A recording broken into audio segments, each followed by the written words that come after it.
மாநில தலைவர் ஈஸ்வரன், நான் வேண்டுவது, இன்றைக்கி தொழிற்சாலைகள் நிறைய வேண்டியது இருக்குது. இன்றைக்கி பசுமை தொழிற்சாலையாக தாம்பரம் இன்றைக்கி ஸ்டெர்லைட் ஆலை திறக்கிறதுக்கு மாண்புமிகு நீதியரசர் இன்றைக்கி பசுமை தீர்ப்பாயத்துக்கு நம்ம உத்தரவிட்டிருக்கிறார். இதை நாங்கள் வரவேற்கிறோம். தொழிற்சாலையை ஊக்குவிக்கிறதுக்கு, நிறைய பெருகிறதுக்கு தொழிற்சாலைகள் நிறைய வேண்டும். இன்றைக்கி பசுமை தீர்ப்பாயத்தில் கொண்டு வந்த தீர்ப்பாயத்தில் அவங்க என்ன எப்படி தயார் பண்ணணும், எப்படி உற்பத்தி கொண்டு வரணும், எப்படி தொழிற்சாலை ஆரம்பிக்கணும்னு சொல்லி தெளிவாக சொல்லியிருக்காங்க. சுற்றுச்சூழல்கள் எப்படி இருக்கணும்னு சொல்லியிருக்காங்க. பசுமையாக இருக்கணும் அப்படின்றாங்க. உப்பு நீரை, கடல் நீரை எடுத்து நல்ல தண்ணி ஆக்கி அதில் தான் இன்றைக்கி எடுக்கிறாங்க. தாமிரபரணி தண்ணியை எடுக்கக்கூடாதுன்னு சொல்லியிருக்கிறாங்க. தாமிரபரணி தண்ணியை நம்ம யூஸ் பண்ண மாட்டோம், விவசாயத்துக்கு இது பண்ணுறாங்க. இதில் உப்பு நீரை எடுத்து நல்ல நீரை ஆக்கி அதில் சுற்றி உள்ள கிராமங்களுக்கு குடிநீராகவும் தர்றதாக சொல்லியிருக்கிறாங்க இவங்க எங்கள் ஆலையிலேருந்து. இது போக கல்வி கற்கிறதுக்கு பள்ளியிலேருந்து கல்லூரி வரைக்கும் நாங்கள் எல்லாம் அது பண்ணுறோம், ஸ்டெர்லைட்லேருந்து பண்ணித்தரோம் அப்படிங்கிறாங்க. சாலை வசதிகளும் நல்ல தரமான சாலை வசதிகள் பண்ணித்தரேன்னு சொல்கிறாங்க. சுகாதாரத்துக்கு ஆஸ்பத்திரி கட்டித்தரேன்னு சொல்கிறாங்க. இதில் ரொம்ப முக்கியமானது என்ன பண்ணுறாங்கன்னா, உள்ளூர் பக்கத்து கிராமங்களில் உள்ளவங்களுக்கு வேலை வாய்ப்புகளை முதல்ல கொடுக்கணும் அப்படிங்கிறாங்க. நாங்களும் அதை வரவேற்கிறோம். நாங்களும் அதான் சொல்லிகிட்டு இருக்கோம். பக்கத்து ஊர்களில் உள்ளூர் மக்களுக்கு வீரபாண்டியாபுரம், காயில் ஊர்னி, அடுத்து உள்ள ஊர் புதியமுத்தூர், கோட்டைப்பிடாரம், இப்படி பக்கத்தில் இங்கேருந்து முதல்ல ஒவ்வொரு ரவுண்டாக இந்த சர்க்கரை யுகம் மாதிரி ஒரு ரவுண்டு, சின்ன ரவுண்டு, பெரிய ரவுண்டுங்கிற மாதிரி முதல்ல பக்கத்து ஊர்களுக்கு வேலை கொடுத்து, கொஞ்சம் தள்ளி உள்ள ஊர்களுக்கு வேலை கொடுத்து, தூத்துக்குடி வரைக்கும் எல்லாத்துக்கும் வேலை கொடுத்தாச்சுன்னா உள்ளூர் மக்களுக்கு என்னன்னு தெரியும். இல்லை அங்கே என்ன நடக்குது, என்ன பண்ணுறாங்கன்னு தெரியும். சுற்றுச்சூழலையும் உள்ளூர் மக்கள் அன்னன்னை கண்காணித்து பார்த்துக்கிட்டே இருப்பாங்க. இதுக்குன்னு தனி ஒரு கமிட்டி போடாமல், அப்படி போட்டாலும் உள்ளூர் மக்கள் வேலை செய்யும் போது என்ன தவறு நடந்தாலும் இது தவறு, இதை செய்ய விட மாட்டாங்க. இப்படி சூழ்நிலையில் நம்ம இன்றைக்கி தொழிற்சாலை இப்போ தொழில் இன்றைக்கி அங்கே நடந்துச்சுன்னா தூத்துக்குடி மாவட்டம் செல்வ செழிப்பாக இருக்கும். அது போக நம்ம ஏற்றுமதிகள் அதிகமாகும். ஏற்றுமதி அதிகமாகும் போது என்ன ஆகுனா, இந்தியா பொருளாதாரத்தில் முன்னாடி வரும். இன்றைக்கி இந்த காப்பரில் 2வது இடத்துல இருந்த நாம் 1வது இடத்துல வருவோம்னு நினச்சிக்கிட்டு இருந்தோம். இன்றைக்கி ரொம்ப பின்தங்கி இருக்கிறோம். நம்ம முன்னாடி போகணும்னா காப்பர் வேணும், பசுமை காப்பர்னு சொல்லி கொண்டு வராங்க. இது நல்ல திட்டமாக இருக்குது. நம்ம எல்லோரும் இதுக்கு ஆதரிக்கணும். முதல்ல ஆதரித்தோம்னா நம்ம திறன், நம்மளோட தொழில் இன்றைக்கி படித்த பையங்களுக்கெல்லாம் வேலை கிடைக்கும். வேலை வாய்ப்பு இல்லாமல் நிறைய இருக்கிறாங்க. இந்த வேலை வாய்ப்பு கிடைக்கிறதுக்கு நம்ம எல்லாரும் மீடியாக்களில் ஊக்குவிக்கணும். நீங்களும் அதில் முழு ஒத்துழைப்பு இருந்தால் நம்ம எல்லாரும் முன்னேறலாம். தூத்துக்குடியும் முன்னேறும். வேற என்ன கேட்கணுமோ சொல்லுங்க, கேட்போம். 3 நபரும் தூத்துக்குடி தொழில் வளர்ச்சி இல்லைன்னு நினைக்கிறீங்களா? கண்டிப்பாக. இதில் தொழில் வளர்ச்சி இல்லைன்னு லாரி தொழிலே சுத்தமாக இல்லை. லாரி நிறைய வீரபாண்டியாபுரம், அந்த காயிலூர்னி இந்த பக்கம் உள்ளவங்க நிறைய வச்சுருந்தாங்க. இப்போ பக்கத்து ஊர்கள்லாம் லாரி வச்சுருந்தாங்க. தூத்துக்குடியில் இருந்த லாரி வச்சுருந்தாங்க. நிறைய லாரி வச்சுருந்தாங்க. நிறைய லாரிகள் குறைஞ்சி போச்சு. லாரி தொழிலே ரொம்ப சுத்தமாக குறைஞ்சி போகுது. ஏற்றுமதி நிறைய இருந்துச்சு, ஏற்றுமதி குறைஞ்சி போச்சு. நீங்கள் வேணால் ஆர்பார்லேருந்து இங்கேருந்து பாருங்கள், எப்போ வண்டி அடிச்சுட்டே இருக்கும். தொடர்ந்து தூத்துக்குடி நல்லா வளர்ச்சி அடைஞ்சிருக்கு. எப்படி ஆளுங்கட்சி தரப்புல இருந்து எல்லாரும் நல்லா வளர்ச்சி அடைஞ்சிருக்குங்க. அங்கே நீங்கள் 3 பிறகு வளர்ச்சி இல்லைங்களா? இப்போ தொழில், இப்போ நீங்கள் ஒரு கடை மூடனா 10 பேர் வேலை செய்வாங்க, குறைவாங்க இல்லையா? அப்போ ஒரு பெரிய தொழிற்சாலை மூடும் போது எவ்வளோ பேர் குறைவாங்க? இப்போ நம்ம எல்லாம் கண்கூட பார்க்குறோம். நம்ம எல்லோரும் உள்ளூர் மக்கள். வெளியூர் மக்கள் சொல்கிறது நம்ம நம்பணும்னு கிடையாது. உள்ளூரில் நம்ம இங்கே அனுபவபூர்வமாக அனுபவிக்கிறோம். இன்றைக்கி வீரபாண்டியத்தை எடுத்திங்கன்னா ஒரு சின்ன மாட்டுத்தொழுவை என்ன பண்ணுவாங்கன்னா, அதை கட்டி விட்டு அதில் நிறைய பேர் வாடகைக்கு விட்டுட்டு இருப்பாங்க. இன்றைக்கி அது நடக்கா? இன்றைக்கி பார்த்தீங்கன்னா அந்த ஏரியா ஃபுல்லாக ரோடு போட்டதே ஸ்டெர்லைட் தான் போட்டாங்க. ஆனால் அதெல்லாம் சொல்கிறது இல்லை. நம்ம என்ன சொல்கிறோன்னா, உண்மை எப்பவும் உண்மை பேசணும். நீங்கள் கையில் கேமரா இருக்குது, எங்கே வேணாலும் கேமரா எடுத்துகிட்டு போய் நீங்கள் காட்டுங்க. ரோடு போட்டதுலேருந்து எல்லாமே தண்ணி கொடுத்ததுலேருந்து கக்கூசு, ஒரு வீட்டு கக்கூசு முதல் கட்டி கொடுத்தாங்க. பாத்ரூம் வசதிகள் கட்டி கொடுத்தாங்க. மாநகராட்சி செஞ்சுருக்கு. அது இப்போ தான் செய்யணும் தான் செய்யும். இப்போ இன்றைக்கி எல்லா முதல்ல செஞ்சுட்டு இருக்காங்கல்ல. இல்லை, மாநகராட்சி செய்யுதுங்க. இப்போ எல்லாரும் செய்கிறோம். நம்ம சேர்ந்தால் நம்ம எல்லாம் செய்கிறோம். மாநகராட்சிக்கு நம்ம தான் செய்கிறோம். வரி கட்டுறோம் இல்லையா? எல்லாம் செஞ்சுக்கிட்டு தான் இருக்கும். சொல்லுங்க. ஸ்டெர்லைட் நிறைய பேருக்கு பாதிப்பு அப்படின்னு சொன்னாங்க. பசுமை காப்பர்னா என்ன? பசுமை காப்பர்னா அதில் சுற்றுச்சூழல் இல்லாமல் அவங்க உள்ளே நல்லது. இப்போ நம்ம புகை போவது கீழே வருது அப்படின்னாங்க. இப்போ அது மேலே கொண்டு போகிறாங்க. தண்ணியில் இப்போ ஒரு இதை இது பண்ணாங்கன்னா அவங்களே மறு சர்க்குலர் கொண்டு அதை இது பண்ணுறாங்கிறாங்க. அவங்க கொடுக்குறதே இது ரீவைட் பண்ணி எல்லாம் கொண்டு வந்துடுறோம் அப்படிங்கிறாங்க. மறுபடியும் சுழற்சி முறையில் கொண்டு வரேன் அப்படிங்கிறாங்க. அதை வந்து நம்ம என்ன பண்ணணும், கண்காணிக்கணும். கண்டிப்பாக வந்து கண்காணித்து என்ன பண்ணுறீங்க என்ன செய்றீங்க தெளிவாக இது பண்ணி, ஏற்கனவே கோர்ட்டு ஆர்டரே கொடுக்குறாங்கல்ல. கோர்ட்டு ஆர்டர் கொடுக்கும்போது நம்ம வந்து அந்தளவுக்கு ஆராய்ச்சியாளர் கிடையாது. நம்ம வந்து பொதுமக்கள் நிறைய பேர் சொல்கிறது நம்மளும் நம்புகிறோம். அது உண்மை என்னன்னு சொல்லி நம்ம உள்ளே இருந்து பார்க்குற அளவுக்கு அதுக்கு வந்து என்ன ஐஐடி படித்தவங்க இருக்காங்க, ஐஐடி படித்தவங்க இருக்கிறாங்க, இவங்களெல்லாம் கொண்டு வந்து அது சரியாக தப்பான்னு முதல்ல பார்க்கணும். யாராவது சொல்கிறது நம்ம நம்பக்கூடியது. அப்போ அப்துல் கலாம் சொன்னாங்க கூடங்குளம் கொண்டு வந்தார், எல்லாம் கூடங்குளம் வேண்டாம்னு போராடினாங்க. நீ கூடங்குளம் கரண்ட் தான் எல்லா இடம் மின்சாரம் கொடுத்துட்ருக்காங்க, இன்னும் அடுத்த பிளான்ட்டு போடுறாங்க. இன்றைக்கி அந்த உள்ளூர் மக்கள் வேலை கேட்குறாங்க. அந்த இதில் கூடங்குளத்திலே உள்ளூர் மக்கள் வந்து எங்களுக்கு வேலை கொடுங்க அப்படிங்கிறாங்க. இதே வேலை நாங்கள் என்ன சொல்கிறோன்னா, உள்ளூர் மக்களுக்கு வேலை கொடுத்தா நம்ம அவங்களுக்கு தெரியும்ல இது தப்பு சரின்னு சொல்லி. இப்போ நம்ம ஒரு எல்லாம் இருக்காங்க, தூத்துக்குடி மக்களுக்கு வேலை கொடுத்தான்னு வச்சுங்களேன், நீ தப்பாக பண்ணுறியான்னு சொல்லி எல்லோரும் கேட்போம்ல. இப்போ நம்ம தப்பாக சரியாக நமக்கு தெரியாமல் தானே இவ்வளோ பேசுகிறோம். நான் என்ன சொல்கிறேன்னா, உள்ளூர் மக்களுக்கு வேலை கொடுக்கும் போது இது தப்பு சரி, இது கொடுக்கணும் இது வேண்டாம் அப்படின்னு சொல்லி நம்மளே முடிவு எடுத்துடலாம். நம்ம ஊர் மக்கள் நம்மளை தப்பாக விடுவாங்களா? அவங்க கெட்டு போகிறதுக்கு விடுவாங்களா? நம்ம ஊர் மக்களை நம்ம கெட்டு போய் விடுவோமா? அதனால் நம்ம உள்ளூர் மக்களுக்கு வேலை கொடுக்கணும். வேலை கொடுக்கும் போது என்ன பண்ணுவோம்னா, அங்கே சரியாக இல்லைன்னா உள்ளூர் மக்கள்லாம் நம்ம சொல்கிறதுக்கு வசதியாகவும் இருக்கும். நான் எதை சொல்கிறேன், உள்ளூர் மக்களுக்கு வேலை கொடுங்க. உள்ளூர் மக்களுக்கு வேலை கொடுக்கும்போது என்ன அங்கே உள்ள என்ன நடக்குது வெளியே வந்துடும். நீங்கள் உள்ளூர் மக்களுக்கு இல்லாதனால தான் நமக்கு என்னன்றது நமக்கு தெரியாதனால தான் இவ்வளோ பிரச்சனையே. நம்ம உள்ளூர் மக்களுக்கு வேலை வேணும். நான் சொல்கிறேன் உள்ளூர் மக்களுக்கு எல்லாத்துக்கும். ஆமாம், அது உத்தரவாதம் அவங்க அளிக்கணும். அதுக்கு உள்ளூர் மக்களுக்கு அளிக்கணும். எவ்வளோ அது ஒரு நம்ம எல்லாம் சேர்ந்து தானே பண்ண போகிறோம். இப்போ நம்ம ஓட்டு போடுறோம். இல்லை சார், நம்ம கரெக்டு தான் சார். நம்ம இல்லை இந்திக்காரங்களுக்கு நிறைய வேலை கொடுத்தாங்க இல்லையா? நம்ம என்ன இப்போ தமிழ்காரங்களுக்கு வேலை கொடுங்கன்னு சொல்கிறோம். நான் அதுவும் போக தமிழ்காரங்கன்னா சென்னையில் இருக்கிறவங்க தமிழ்காரங்க தான். நாம் என்ன சொல்ல, தூத்துக்குடி சுற்றி இருக்கிற கிராமங்களுக்கு வேலை கொடுக்கும்போது இவங்க வந்து உள்ளே போயிடுவாங்க. உள்ளே போகும்போது என்ன நடக்குது, என்ன பண்ணுறோம், காப்பர் எப்படி பண்ணுறாங்க, என்னென்ன இது பண்ணுறாங்க. இங்கே படித்த பட்டாதாரி நிறைய இருக்கிறாங்களே. தூத்துக்குடியிலேருந்து இங்கேருந்து எடுத்து பார்த்தீங்கன்னா சுற்றி இன்றைக்கி கிராமங்களில் ஃபுல்லாக படித்த பட்டாதாரி இருக்காங்க. படித்து இன்றைக்கி நல்லா படிச்சிருக்காங்க.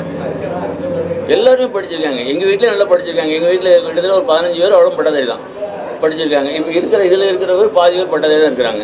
பசுமை காப்பர் வந்து இந்தியாவில் வேற எங்கேயா தயாரிக்காங்களா? இது கம்பெனிகள் இருக்கா? தயாரிக்காங்க. குஜராத்தில் தான் கட்சி காப்பர்னு சொல்லி குஜராத்தில் இதே தான் பசுமை காப்பர் தான் தயாரிக்கிறாங்க. நிறைய double the time, double capacity கட்சி காப்பர் அப்படின்னு குஜராத்தில். இப்போ இங்கே நம்ம இதோட பெரிய பிளான்ட் போட்டிருக்காங்க.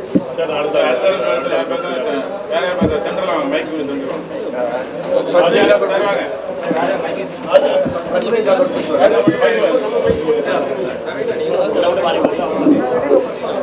பசுமை காப்பர் என்னென்ன கிடையாது.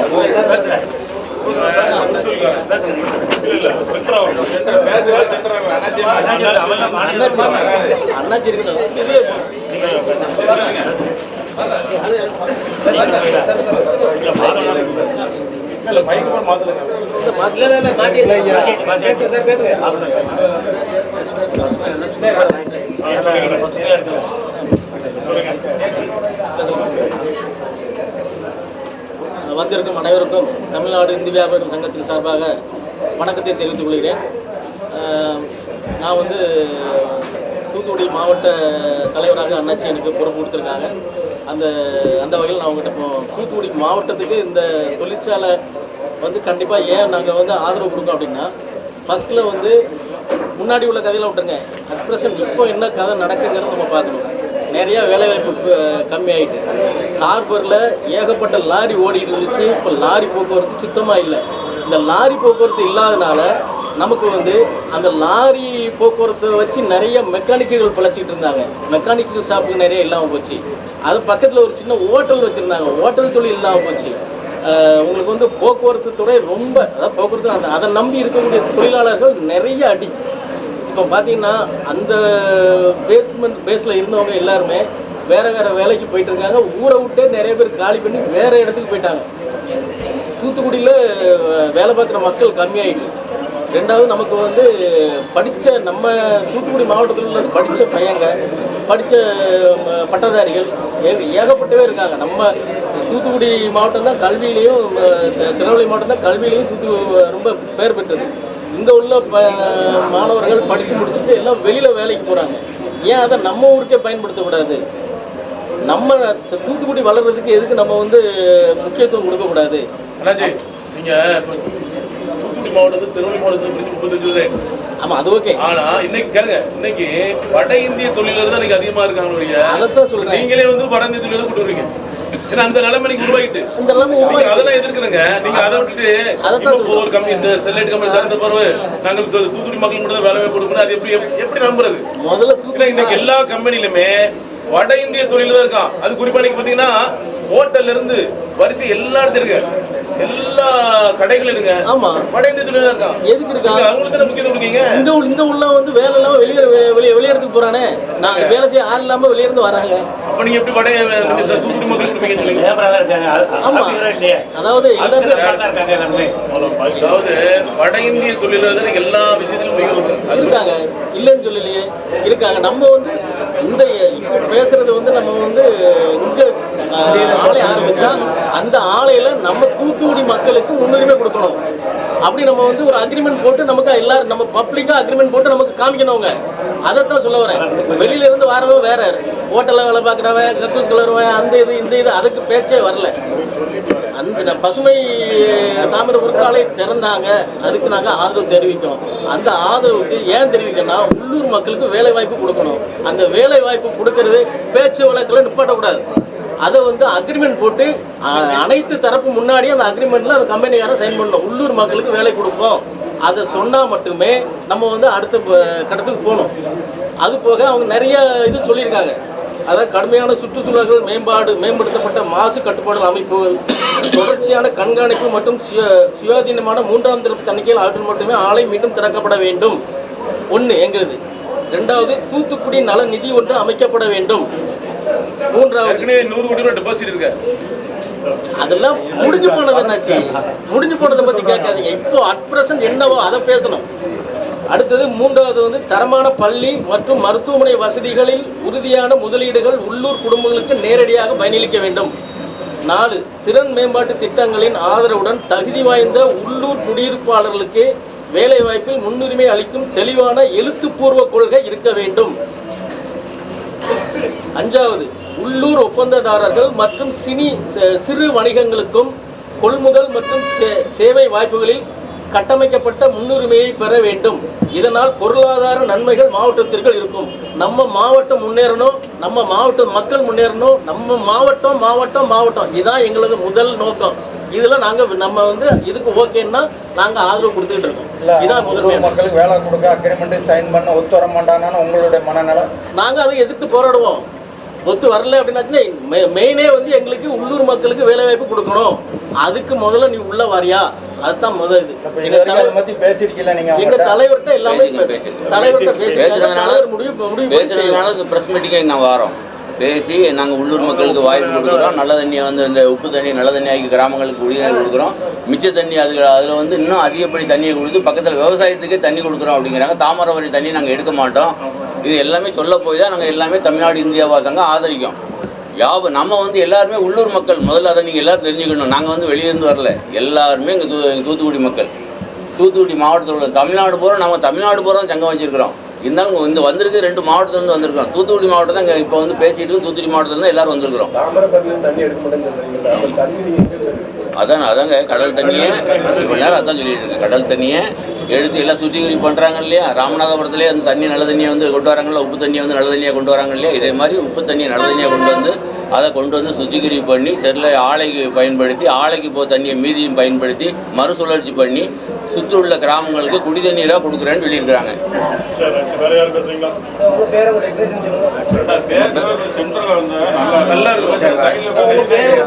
சரி, நாங்கள் கிளம்புறோம்.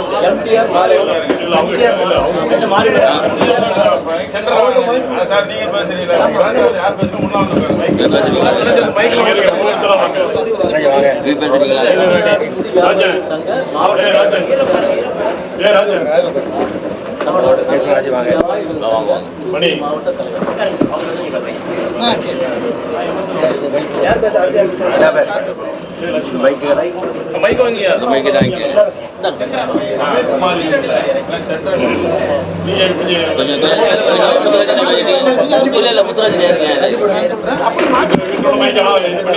வருங்காலத்தில் பத்திரிகையாளர்கள் போட்டு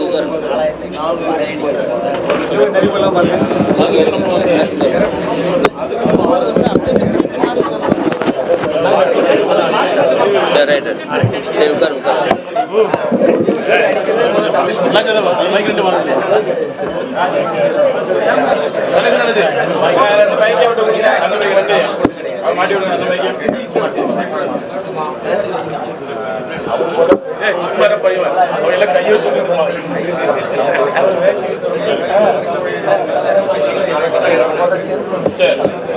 ஸ்டார்ட் பண்ணுங்க.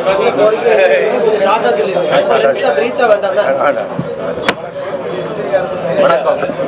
இப்போ நான் எங்கேன்னு இப்போ நமக்கு முன்னால் பேசினேன் அண்ணாச்சி மாவட்ட தலைவர் மாநில தலைவர் தமிழ்நாடு மாநில தலைவர் ஈஸ்வரன் அண்ணாச்சி நல்ல சிறப்பாக சொன்னாங்க. இந்த ஆலை மூடப்பட்டதுனால எவ்வளவு இழப்பு, எவ்வளோ மக்களுக்கு பாதிப்பு, எவ்வளோ தொழில் பாதிப்பு, யார் யாரெல்லாம் எந்தெந்த தொழில்கள்லாம் பாதிப்புன்னு பட்டியலிட்டாங்க. அதை தொடர்ந்து அண்ணாச்சி சொன்னாங்க. அதனால இது திறக்கணும், திறந்தால் தான் எங்களுக்கு வரும், தெரிஞ்சால் லோக்கல் பீப்புளுக்கும் வேலைவாய்ப்பு கிடைக்கும் அப்படின்னு சொன்னாங்க. இந்த கோரிக்கையை நாங்கள் பல ஆண்டுகளாக நாங்கள் சொல்லிக்கிட்டு தான் இருக்கோம். ஆனாலும் அரசனுடைய இன்றைய நிலை என்ன, வாட் இஸ் டுடே அப்படின்னா 12/12 இன்னைக்கு 8 நாளைக்கு 7 நாளைக்கு முன்னால் இன்னைக்கு 19ஆம் தேதி தமிழக அரசு நீதிமன்றத்தில் சொன்னதை நான் சொல்கிறேன். அதுக்கு பதில் சொன்னதான் நம்ம இந்த ப்ரெஸ் மீட்டுக்கு அர்த்தம் உண்டு. என்ன சொல்லியிருக்காங்க, ஒரு வரி தான் இதில் இருக்குன்னு சொன்னேன்னா, நீங்கள் எவ்வளோ உங்கள் ஸ்டெர்லைட்னால் எவ்வளோ பொருளாதார வளர்ச்சி ஏற்பட்டாலும் சரி, எவ்வளவு முன்னேற்றம் ஏற்பட்டாலும் சரி, அதை பற்றி நாங்கள் கவலைப்படவில்லை. இது ஓல்டு ஒயின் இந்த நியூ பாட்டில், பழைய ஸ்டெர்லைட் தான் புது பாட்டில் நாங்கள் பசுமைகள் நீங்கள் வாரீங்க, எங்களுக்கு மக்களுடைய பாதுகாப்பு தான் முக்கியம், அதனால எங்களுக்கு இந்த பேச்சே வேண்டாம் அப்படின்னு சொல்லியிருக்கு. விளங்குச்சா? இதுக்கு மாநில ஸ்டெர்லைட் சார்பில் என்ன இதெல்லாம் பத்திரிகை இருக்குது, நான் சொல்கிற எல்லாத்துக்கும் அக்கௌண்டபிள் என்ன, நான் அவ்வளோத்துக்கும் அட்டாட்சி வச்சு தான் உங்களையே பேசுகிறேன். அதில் என்ன, அதுக்கு தமிழக அரசினுடைய பதில் என்னென்னா, இதை சொல்லிட்டா இந்த மாதிரி எனக்கு மக்களுடைய உயிர் தான் முக்கியம், அதனால் எனக்கு வளர்ச்சியோ அதனால நாட்டுக்கு பல ஆயிரம் கோடி ரூபா இன்றைக்கி வருமான நஷ்டம் ஆண்டு ஒன்றுக்கு, அதுக்கு அதெல்லாம் இருந்தாலும் எனக்கு மக்கள் பாதுகாப்பு முக்கியம் அப்படின்னு சொல்லிட்டு, அதுக்கு நிர்வாகத்தின் சார்பில் சொன்ன என்ன சொன்னா, ஐயா அப்படி இல்லை, ஓல்டு ஒயின் இந்த நியூ பாட்டில் கிடையாது, இது உள்ளபடியே நியூ ஒயின் தான். எப்படின்னு சொன்னால் காப்பருக்கும் பசுமை காப்பருக்கும் வித்தியாசம் இருக்குது அப்படின்னு சொல்லி, அதுக்கு என்னென்னலாம் வித்தியாசம் இருக்குது அப்படின்னு ஒரு பட்டியல் எடுத்துருக்காங்க. அதை நீங்கள் கேட்டால் நான் சொல்ல தயாராக இருக்கேன். இதில் இருக்குது அந்த இப்படி பசுமை ஐயா கேட்டாங்க, பசுமை தீர்ப்புனா பசுமை காப்பர்னா என்னையா, காப்பர்னா என்ன, பசுமை காப்பர்னா என்ன? பசுமை காப்பர்னா பொதுவாக இந்த பசுமை எனர்ஜின்னு சொல்கிறாங்களே, க்ரீன் எனர்ஜி அப்படின்னா என்ன, அதனால சுற்றுச்சூழல் பாதுகாப்பு உறுதியோட ஒரு உற்பத்தியை உண்டு பண்ணுது. இப்போ எனர்ஜி உற்பத்தி பண்ணும்போது இப்போ நிலக்கரி எரித்து மின்சாரம் உற்பத்தி பண்ணால் அதனால காற்று மாசுபடுது, தண்ணீர் மாசுபடுது. ஆனால் இதை இன்றைக்கி நம்ம அட்டோமிக் பண்ணோம்னா அது குறைக்கிறது, ஆட்டத்தினால நம்ம குறையப்படுது. அப்படி ஒவ்வொன்றுக்கு க்ரீன் ஹைட்ரஜன் சுற்றுச்சூழல் பாதுகாப்போடு செய்கிறதுக்கு வரணும். இது இப்போ இதில் எப்படி பாதுகாப்போடு கொண்டு வந்திருக்காங்க அப்படின்னா, இதை பற்றி ஒரு அறிக்கை போட்டுறாங்க 2 எக்ஸ்பர்ட். யாரெல்லாம் 2 பேர், டாக்டர் டி கணபதி யாதவ் அப்படிங்கிறவர் யாருன்னா Indian chemical technology institute vice chancellor, அவர் ஒரு அறிக்கை கொடுத்துருக்காரு. அவரும் நாகேந்திரன் அப்படிங்கிறது அண்ணா யூனிவர்சிட்டியினுடைய என்விரான்மெண்டல் இன்ஜினியரினுடைய பேராசிரியர், அவங்க 2 பேரும் சேர்ந்து அவங்க என்ஜிடியினுடைய எக்ஸ்பர்ட் கமிட்டி மெம்பராக வேறு இருந்தவங்க, அவங்க பார்த்து இதை நம்ம க்ரீன் காப்பர் கொண்டு வரலாம். எப்படின்னா, முதல்ல காப்பர் இந்த ஸ்டெர்லைட் உற்பத்தி பண்ண காப்பரானது 25 வருஷத்துக்கு முன்னால் உள்ள டெக்னாலஜியை வச்சு கடந்த 20 வருஷமாக அவங்க உற்பத்தி பண்ணாங்க. ஆனால் இப்போ என்னென்னா டெக்னாலஜி அட்வான்ஸ் ஆனதுனால இப்போ என்ன லாபம்னா, நிர்வாகத்துக்கும் லாபம், பொதுமக்களுக்கும் பாதிப்பு இருக்காது. எப்படி பாதிப்பு இருக்காதுன்னா, காப்பரை மெல்ட் பண்ணுறாங்களே, காப்பர் மெல்ட்டிங் தான், காப்பர் எரிக்கும்போது அதில் வர்ற கழிவுகள் ஸ்லாக், அதுதான் சொல்லுவாங்க ஸ்லாக் ஜெனரேஷன். முன்னால் 100% இருந்துச்சுன்னா என்ன, அது அப்படி வந்து வெளியே போகுது, அதனால சுற்றுச்சூழல் பாதிப்பாகுது அப்படின்னு சொல்கிறாங்க. இல்லை அதை ரீசைக்கிள் பண்ணலாம். அதனால 100% வெளியே போட்டது 15% குறைக்கப்பட்டு இருக்கிறது. அதனால் என்ன லாபம், அந்த கழிவுலேருந்து அவருடைய காப்பர் உற்பத்தி 30% கூடி இருக்கு. ஸோ நிர்வாகத்துக்கும் லாபம், இந்த டெக்னாலஜினால அதே டெக்னாலஜி ஓரளவு இவ்வளோ கூடவும் செய்யுது. அட் தி சேம் டைம் சுற்றுப்புறரும் அந்த ஸ்லாக் ஜெனரேஷன் அதுவும் குறையுது. இது ஒரு முக்கியமான பாயிண்ட். ரெண்டாவது தண்ணி மட்டும்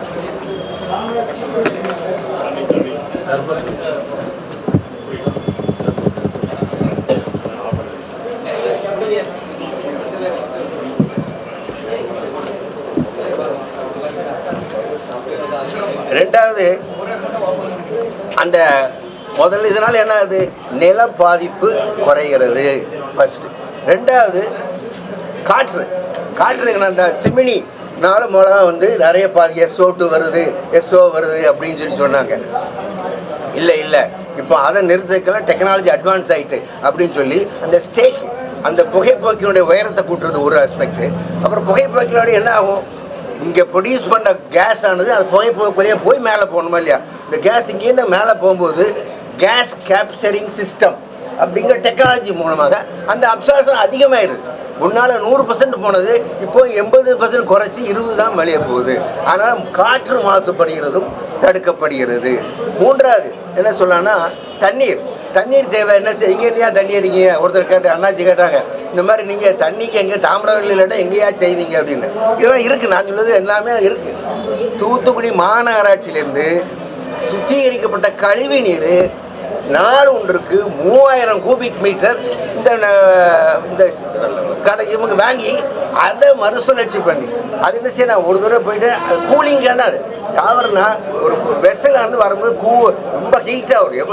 ஒரு காப்பரை மெல்ட் பண்ணோன்னா அது 1000 டிகிரி சென்டிகிரேட்டில் அது மெல்ட் ஆகும். அப்படி தான் அந்த காப்பரை எடுக்க முடியும். அப்போ அந்த வெசல் எவ்வளோ ஹாட்டாக இருக்கும், அந்த வெசலை அப்பப்போ அதை கூல் அவுட் பண்ணிட்டா அது ஃபயர் ஆகிடும். அதுக்காண்டி கூலிங் மெஷின் அதை சுற்றி அடுத்தாலும் ஒரு பேரலாக ஒரு லைன் உள்ளே போகும்.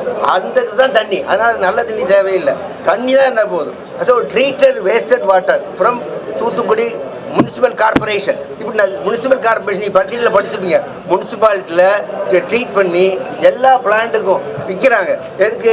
ட்ரீ பிளான்டேஷனுக்கு, மரம் நடுறதுக்கு, விவசாயத்துக்குன்னு சொல்லி அவங்க கொடுக்குற விலைக்கு விற்கிறாங்க.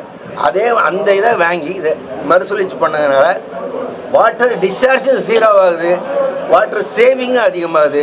அண்ணாச்சி சொன்ன மாதிரி அதை ட்ரீட்டட் வாட்டர் நாங்கள் சாலினேஷன் டீசாலினேட்டர் வாட்டரை இங்கே போக ட்ரீட் பண்ணி பக்கத்து கிராமங்களுக்கும் கொடுக்குறோம். இது ஒன்று வாட்டர் மேனேஜ்மெண்ட்டை பொறுத்தவரை முடிஞ்சிச்சு. மூணாவது என்ன சொல்கிறோன்னா, முதல்ல நிலம் பாதிக்கப்படாமல் இருந்துச்சு, ஸ்லாக் குறையிறதுனால. ரெண்டாவது காற்று மாசுபடாமல் இருக்குது, இதனால் அந்த ஸ்டேக் ஹைட்டை கூட்டுறதுனால. மூணாவது தண்ணீருடைய கன்சம்ஷனை நம்ம பேட்டையே மாற்றிட்டோம். அதனால் கன்சம்ஷன் தமிழும் ஒன்று பாதிக்கப்பட போகிறதில்ல. இதோடு மாத்திரம் நிற்காமல் இதெல்லாம் நீங்கள் எல்லாருக்கும் ஒரு இப்படிலாம் சொல்கிறீங்களையா, இதெல்லாம் நடக்குமா அப்படிங்கிற கேள்வி எல்லாமே இருக்குது. எல்லாம் இருக்குது, பேப்பரில் இருக்கும். நடக்குமா அப்படிங்கிற கேள்விக்கு என்ன பதில் சொல்கிறாங்கன்னா, அங்குள்ள லோக்கல் பீப்புள், அங்குள்ள பஞ்சாயத்து தலைவர்களை வச்சு, அங்குள்ள பொதுமக்களை வச்சு, இங்குள்ள அதிகாரிகளை வச்சு அப்பப்போ ஒரு மேனேஜ்மெண்ட் கமிட்டின்னு ஒன்று போடுவோம். அது அப்பப்போ அந்த ஏரில் இருக்குல்ல, அதனுடைய ஏர் லொக்கேஷனில் அந்த ஃபில்டர் வச்சு அதை அப்சர்வ் பண்ணி அதனுடைய ரிப்போர்ட்டை நம்ம பார்த்துக்கலாம். அதில் என்ன தவறு இருந்துச்சுன்னு நம்ம இம்ப்ரூவ் பண்ணிக்கலாம். அதாவது மாசு கட்டுப்பாடு செய்கிறது ஒரு ஸ்டாச்சுட்டரி ரிக்யர்மெண்ட்டு. அரசாங்கம் மாசு கட்டு அதான் வேலை அவங்களுக்கு. ஆனால் அது நமக்கு திருப்தி இல்லை. மாசு கட்டுப்பாடு சரியாக செய்தாங்கன்னா அதை இவங்க சரி கட்டிடுறாங்களா அப்படிங்க. அதான் அண்ணாச்சி சொன்ன மாதிரி உள்ளூர் ஆட்களே இருக்கும்போது அதை நமக்கு கண்காணிக்க முடியும், அந்த தவறை தட்டி கேட்க முடியும் அப்படின்னு சொல்கிற முறையில் அந்த ஒரு கமிட்டி ஒன்று போடுறாங்க. அதே மாதிரி அடுத்தாப்புல அதை வச்சுக்கிட்டு அதனுடைய மக்களுடைய வெல்ஃபேர் ஃபண்டு, அதுக்காண்டி ஒரு வெல்ஃபேர் ஃபண்டு கிரியேட் பண்ணி அந்தந்த பகுதி மக்கள் இந்த ஸ்டெர்லைட் வளர எனக்கு என்ன ஆச்சு அப்படி அந்த ஊரில் இருக்க எனக்கும் உங்களுக்கு நமக்கெல்லாம் ஒரு இது இருக்கு இல்லையா. அதனால் அதுக்கு ஒரு வெல்ஃபேர் மேனேஜ்மெண்ட் கமிட்டி அண்ணாச்சி சொன்ன மாதிரி ஏற்கனவே 100 கோடியாக போட்டு வச்சு அதுக்கு வெல்பில்டிங் வச்சு இங்கே உள்ள அதில் என்ன திறமை செய்கிறாங்க, வெறும் இனம் கொடுக்காம இல்லை, பெண்களுக்கு இளைஞர்களுடைய திறன் மேம்பாட்டு பயிற்சி அதை செய்கிறாங்க. அதுதான் அவன் இந்த மீன் பிடிக்க கற்றுக் கொடுத்தா அவன் எப்படி இருக்கான், வாழ்நாள் பூரா அவன் நல்லா இருப்பான். அந்த மாதிரி பயிற்சிகள் இப்படி ஆக்கப்பூர்வமான பல செயல்களை வச்சுருக்கான். இதுதான் காப்பர். கிரீன் காப்பர்னு என்ன, இதான் மாசு குறைந்த உற்பத்தி கூடிய காப்பர் தான் கிரீன் காப்பர். இப்போ என்ன செஞ்சுன்னா, இவ்வளவு சொல்லி அரசாங்கத்தில் அப்பீல் கொடுத்தாங்க.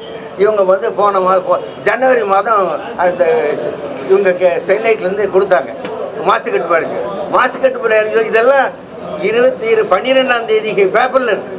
பண்ணி போன வாரம் பேப்பரில் இதெல்லாம் இருக்குது. இந்த கோர்ட்டில் கொடுத்த உடனே அதெல்லாம் நான் எல்லாத்தையும் இருக்கேன், நீங்களும் நான் தாரேன், எல்லாம் என்கிட்ட இருக்குது. அதில் என்ன சொல்கிறாங்கன்னா, அவங்க ஒத்த வரல, இதெல்லாம் வேண்டாம் நான் இது ஒரே லேமன் சொன்ன மாதிரி இது ஓல்டு வேன் இந்த நியூ பாட்டில் காப்பர் தொழிற்சாலை வேண்டாயா ஸ்டெர்லைட் மூடு நான் சொல்லி 7-8 வருஷம் ஆச்சு, இன்னும் அந்த பேச்சுக்கு இடமில்ல விட்டுருன்னு சொல்லி ரிஜெக்ஷன் போட்டாங்க. இப்போ அதுக்கு என்ன செஞ்சுருக்காங்கன்னா, இந்த 12ஆம் தேதி ஒரு வாரத்துக்கு முன்னால் ஐயா இப்படியா ஒரு ரிஜெக்ஷன் கொடுப்பாங்க, ஏன்னா நாங்களும் அவங்களுக்கு விரோதியா ஜென்ம விரோதியா அப்படி ஒன்றும் கிடையாது. நாங்கள் என்ன சொன்னோமோ அந்த ப்ரப்போசலில் என்னென்ன சந்தேகம் இருக்குது அது ஏன் கொடுக்கக்கூடாது, எங்களோட கூப்பிட்டு கேட்கலாம், அல்லது எங்களுக்கு நோட்டீஸ் அனுப்பி கேட்கலாம். ஒன்றுமே சொல்லாமல் ஸ்ட்ரைக் லைட் அதெல்லாம் பேசவே தரல அப்படின்னு சொன்னாங்கன்னா இது என்னையா அர்த்தம்? அப்போ நாங்கள் யார்கிட்ட போக? அதுக்கு தான் நீதிமன்றத்தில் இருந்துப்போம். இப்போவும் நாங்களும் சொல்ல நாங்கள் எங்களை கேட்டு செய்யுங்க போங்கெல்லாம் கூட சொல்ல வரல. ஒரு எக்ஸ்பர்ட் கமிட்டி நீங்கள் போடுங்க, தமிழக கோர்ட்டே மானிட்டர் பண்ணுங்க. ஏன்னா தமிழக அரசு மாசுக்கப்டாக இருக்கட்டும், மத்திய அரசு மாசுக்கப்டாக இருக்கட்டும், நாங்கள் எக்ஸ்பர்ட் ப்ரைவேட் எக்ஸ்பர்ட் வச்சுட்டோம். எல்லாரும் கூப்பிட்டு இந்த இதை பார்க்கட்டும், இந்த ப்ரொபோசலை பார்க்கட்டும், இது உண்மையா, இது நடைமுறை சாத்தியமா, சொல்லலாம் நடந்திருக்கா, எங்கேயா நடந்திருக்கு அப்படின்லாம் பார்த்துட்டு அவங்க பார்த்து இது இல்லை இதெல்லாம் நடக்காத காரியம், அது ஓல்டு மைன் தான் சொல்லி தூக்கி போட்டோம். எங்கள் ஸ்டாண்ட் ஃபேக்ட்ரி மூடிட்டு நாங்கள் போயிடுறோம். இது நான் சொல்ல ஒன்று நான் சொல்லலை, இதெல்லாம் அதில் இருக்குது. நான் உங்களுக்கு எல்லாம் படித்து காட்டுறேன். ஏன்னா நாங்கள் பேட்டரி மூடி இருக்கிறோம், அவங்க திறக்க சொன்னால் மட்டும் திறங்கய்யா. ஒரு லேவானா சொல்லிடுறாங்க, அதுதான் அவங்க திரும்ப சொல்லுது. அதனால் இன்றைக்கு இந்த